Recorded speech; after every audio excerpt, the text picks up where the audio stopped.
રાજકોટ થી એકારે બે નવા આઈસર જોડાઈ લીધા, પણ જેવા ઘર બાજુ નીકળ્યા ને રસ્તામાં આરટીઓ વાળા અડી ગયા. સવારમાં 6 વાગ્યા તૈયાર થઈને નીકળી ગયા રાજકોટ બાજુ. લે આ તો માવો ખાય. ગાડીએ જેવી ટોપ સ્પીડ પકડીને 1 કિલોમીટર આગળ ગયા તા તો ફાટક બંધ થઈ ગયું. એટલે આ બસ સ્ટેન્ડ ની બારીઓ સોરાઈ ગઈ કે હું ઘરેથી નીકળવામાં જ મોડું થઈ ગયું હતું, એટલે ગાડીમાં તોરણ બાંધવાનું ચાલુ કરી દીધું. પણ ઇકોમાં ગેસ ઓછો હતો એટલે નખાવા ઉભા રહી ગયા.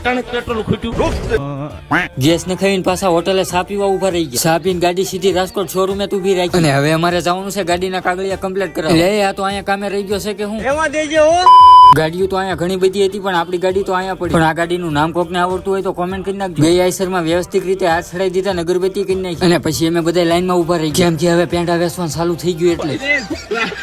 અને સુનભાઈ હારવાર મોટી ગાડી જોડાઈ લીધી.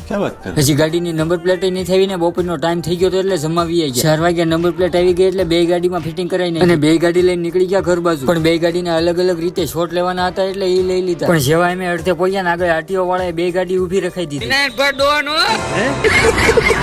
જેમ તેમ કરીને આરટીઓ વાળા આગળ બે ગાડી છોડાવીને નીકળી ગયા. પણ જેવા આગળ ગયા પાછા પોલીસ વાળાએ પકડી.